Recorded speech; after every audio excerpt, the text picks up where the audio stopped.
Hoy, baka nagugutom na kayo, ha? Halika, magmerienda na muna tayo. Oo nga. Magpa-deliver kaya muna tayo.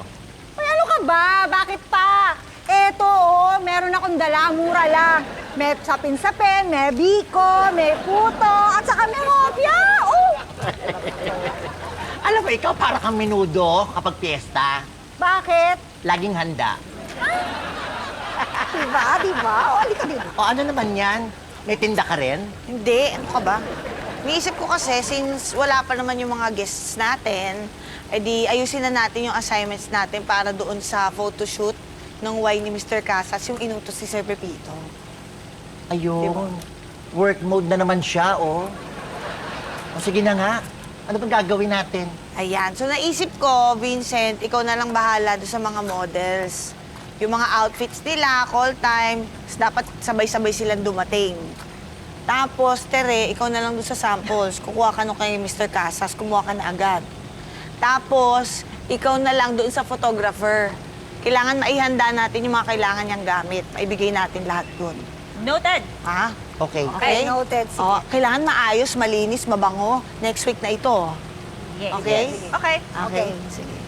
Sabi ko naman kasi sa'yo, lumiko tayo sa kanan. Yan tuloy, nagligaw-ligaw na naman tayo. Eh, ang ingay-ingay mo sa kotse kanina. Nalilito na ako. Muntik pa tayo mabangga. Uy, ano ba? Kung magbabangayan kayo, sana hindi na lang kayo sumama. Ay! Ayan na sila! Uy, guys ha, yung introduction natin, huwag niyo kakalimutan. Sana umuwi na lang kayo. Ayan na pala sila eh. Hello po, ako po si John. Kami po sana yung mga guests na mag-ocular po dito sa resort nyo. Ito po pala si Sheba at ito naman po si Kim. Hello. 1, 2, 3! Welcome to Burn to Love Resort, where happiness is born and friendship lives! Milan. Yes. Ayan na. Ibubook na po namin yung resort. Magde-deposit na po kami para sa Saturday. Ang ganda naman dito sa resort nyo. Masarap tumagay hanggang umaga. Party mode. Ganon. Hoy, te, nandito tayo para sa team building, hindi team inuman. Tsaka alam mo, dapat yung inaayos mo yung mga supplies natin dahil malamang wala ka na namang magagawa. Opo, madam. Maliit na problema, pinapalaki.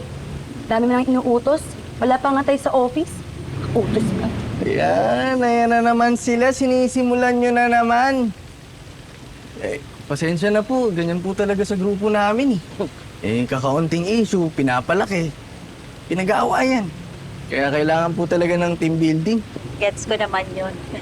Alam nyo, minsan ganyan din kami. Pero don't worry, kasi pwede naman namin kayong tulungan mag-organize ng mga program nyo. Kung gusto Talaga nyo. po. Oo, tsaka alam nyo, kayo mag-alala kasi marami kaming alam na activities na pwede nyong gawin sa team building ninyo para mag-successful. Yes. Basta ha, 5-star ang rating pagkatapos nito ha. Uy, at kung supplies ang problema nyo, naku, may binibenta ako. Ano ba kailangan nyo? See? Solve ang problema. Alam niyo, ma'am, 5-star kayo sa akin. Pero ito, 2-star lang. Ay, oo.